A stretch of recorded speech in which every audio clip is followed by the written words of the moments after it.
bem e o mal. Okay? Vou começar a leitura aqui. E eles entraram em Cafarnaum, eles, os discípulos de Jesus e Jesus. E imediatamente, no dia do Shabat, entrou na sinagoga e ensinava. E eles admiravam-se da sua doutrina, pois eles ensinavam como tendo autoridade e não como os escribas. E ali estava na sinagoga deles um homem com um espírito imundo, que ele gritava, dizendo: deixe-nos sozinhos, o que temos nós contigo, Jesus de Nazaré? Vieste destruir-nos? Eu sei que tu és o Santo de Deus. Mas Jesus o repreendeu, dizendo: cala-te e sai dele.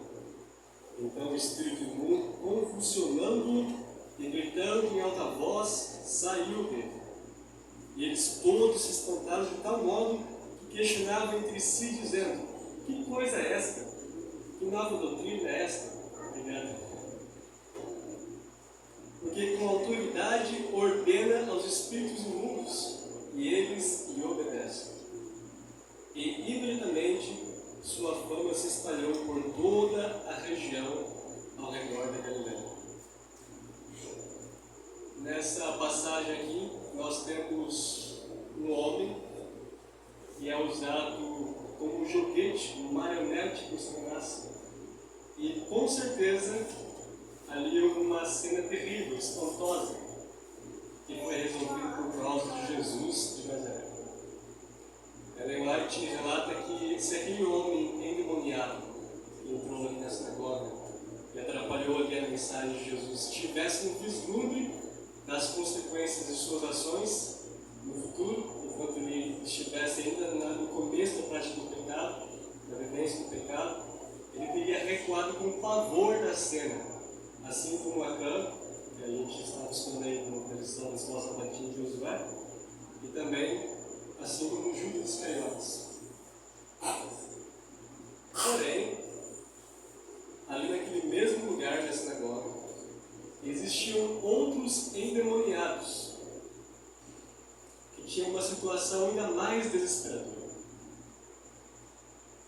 Nós vamos ler alguns textos para compreendermos quem eram estes. Vamos lá agora para o livro de Lucas, capítulo 11. Lucas capítulo 11, versículos 24 a 28. A gente vai ver aqui algumas dicas.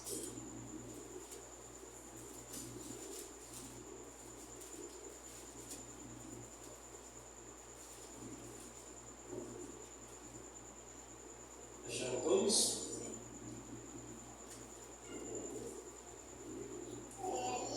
Perdão, 24 e 26. Vamos lá. Quando o espírito imundo tem saído do homem, ele anda por lugares secos, buscando repouso.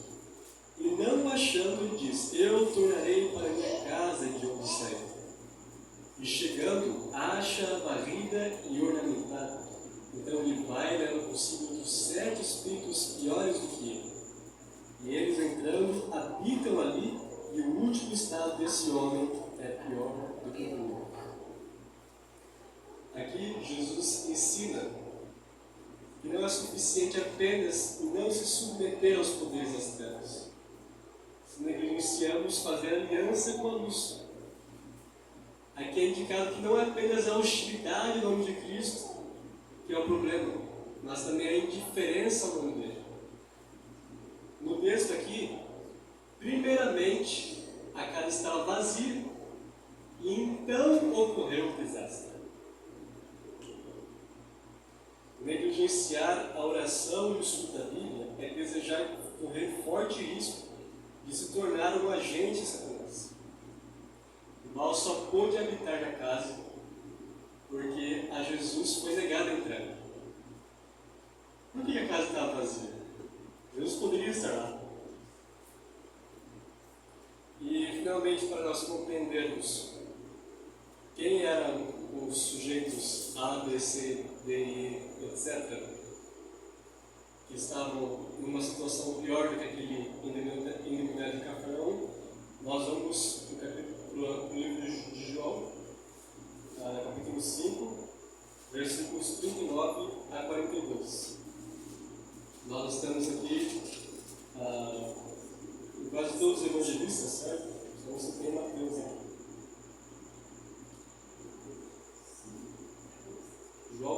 Romanos 5, versículos 39 a 42.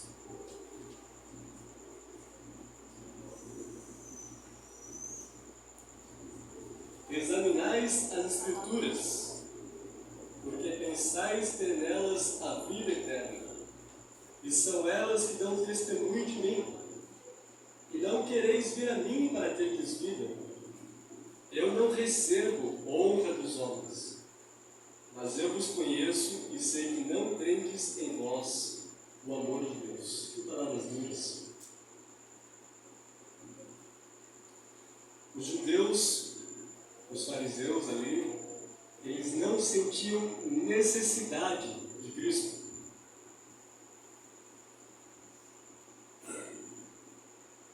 Ora, se os judeus não sentiam necessidade de Cristo, não convidavam Jesus para morar em sua casa, para habitar nela, para que ele pudesse cear com eles, que tipo de poder será que poderia tomar posse desses que julgavam não ter necessidade de um Salvador? Eu acabei de falar no começo que não é suficiente não se alistar no reino do inimigo, se a gente negligenciar também fazer aliança com eles.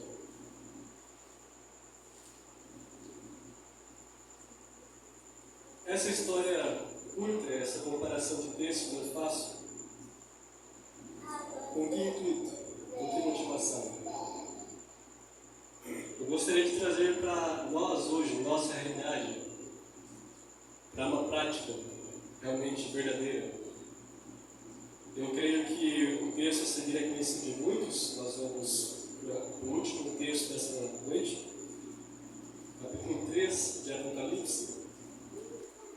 Nós temos ali a condição da humanidade nos tempos atuais. Tanto os de fora da igreja como os de dentro dele. Capítulo 13, versículos 14 aos 19. E ao anjo da igreja dos Laodicenses escreve: estas coisas diz o Amém, a fiel e verdadeira testemunha, o princípio da criação de Deus. Eu conheço as tuas obras, que não és nem frio nem quente. Eu gostaria que fosses frio ou quente. Então, como tu és morno e nem frio nem quente, vomitar-te-ei da minha boca.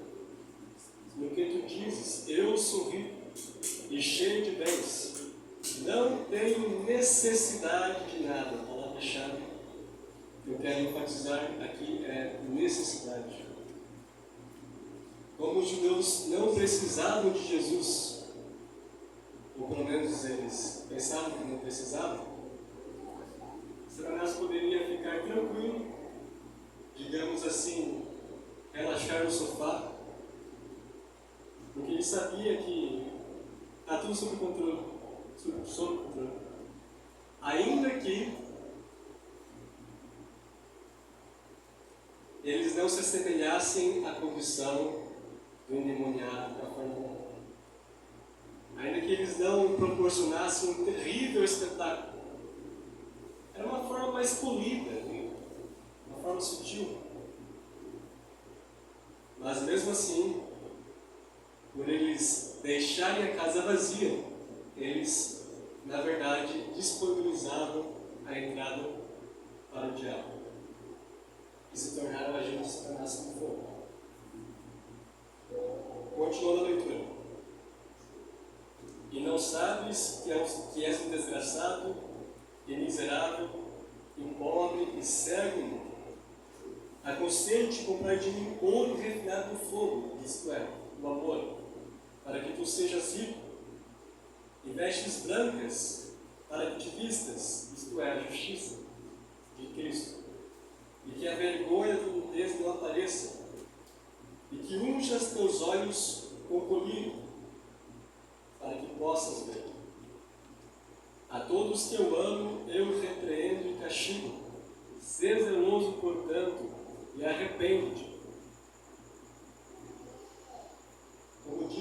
estamos num período de tempo da história em que os homens do mundo e da igreja são arrogantes e relaxam pensando não precisarem do amor de Deus, das virtudes, repetindo assim o mesmo erro da classe farisaica. A propósito, o espírito de farisaísmo é o espírito da humanidade. Então nós não deveríamos olhar com um simples desdém para os fariseus, os saduceus, enfim, que rejeitaram o amor de Cristo. Porque eles representam uma classe que julga não ter necessidade de Cristo. A palavra-chave é necessidade. Jesus bem alertou seus próprios discípulos contra o pecado dos fariseus, que é a hipocrisia. Os seus próprios discípulos. Nem eles mesmos foram poupados dessa ignorância. Que ao invés de agirmos com a leve do povo judeu, porque alguns o aceitaram, temos a sensibilidade de atender ao convite de Jesus, temos o sentimento de urgência de não deixar a casa vazia para o inimigo. E finalizando a leitura, verso 20 diz, Jesus diz, eis que eu estou à porta e bato. Se alguém ouvir a minha voz e abrir a porta, virei a ele e cearei com ele e ele comigo. Uma promessa. Ao que vencer, permitirei que assente comigo no meu trono, assim como eu também venci e estou assentado com meu Pai em seu trono. Aquele que tem ouvidos, ouça o que o Espírito diz às igrejas. Meu convite é bem simples. Nada fácil por vezes, mas nós temos o poder de Deus disponível a nós. O poder de Deus, ele não é simplesmente uma palavra, um conjunto de palavras que a gente pode dizer por acaso. Quando nós temos vícios a enfrentar, algumas vezes a gente consegue vencer por nós mesmos. Pecados, enfim. Mas essa capacidade de domínio próprio, que cada um tem um grau, ela é limitada e não consegue atender a todos os requisitos da lei de Deus. Nós naturalmente somos assim. Nós temos uma capacidade de domínio próprio que vai até um certo limite. Aí Jesus vem, olha para nós e diz, olha, eu tenho um poder para você. Um poder que vem de fora de você, acima de você, para que você possa vencer o mal. É só você pedir. Você não tem porque você não pede. Você acha que você não precisa de mim. Você acha que você é como Pedro. Pedro, você sabe, estava lá andando sobre as águas. E daí ele começou a se achar. Enquanto ele estava olhando para Jesus, estava com os olhos fixos em Jesus, ele estava bem.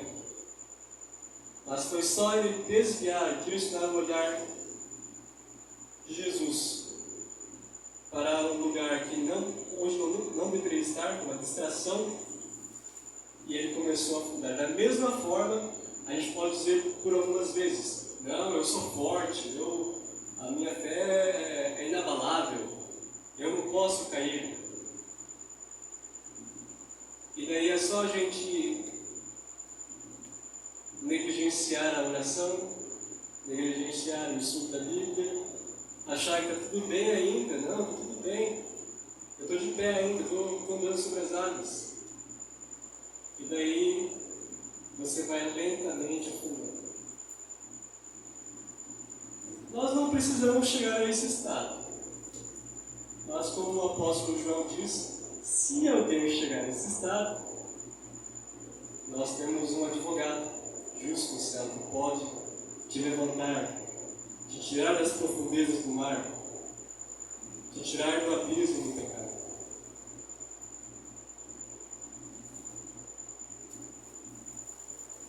Leia a palavra de Deus e ore para poder suster a grande guerra entre o bem e o mal.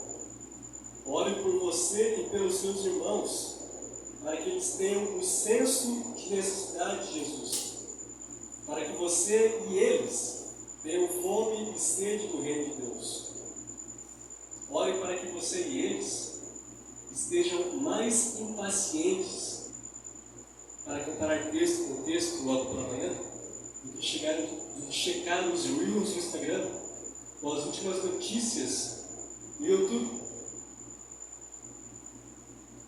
Precisamos ir atrás da solução como verdadeiros doentes que somos, pois são os doentes que necessitam de remédio e não os saudáveis.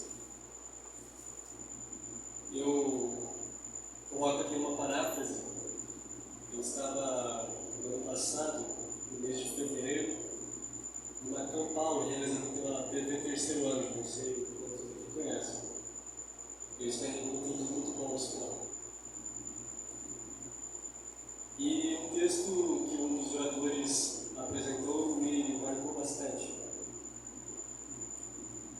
Satanás, o texto é esse, Satanás bem sabe que todos que ele puder levar a negligenciar o estudo da Bíblia e a hora de oração cairão como fácil presa. Tenhamos fé na advertência de Jesus e não em nós mesmos.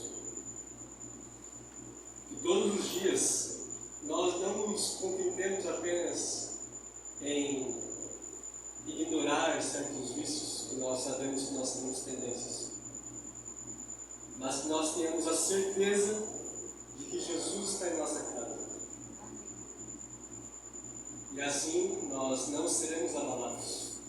Como diz capítulo 16 de Salmos, versículo 8, o Senhor tem-o sempre diante de mim. Com ele a minha destra jamais seria abalada. Eis que eu estou à porta e bato. Se alguém ouvir a minha voz e abrir a porta, virei a ele e cearei com ele e ele comigo. Vamos cantar agora o hino final, de número 130. Jesus está esperando. Esse não é apenas um convite para os viciados que estão no mundo, mas um convite diário também para nós que estamos aqui dentro e conhecemos as verdades e a verdade de Deus.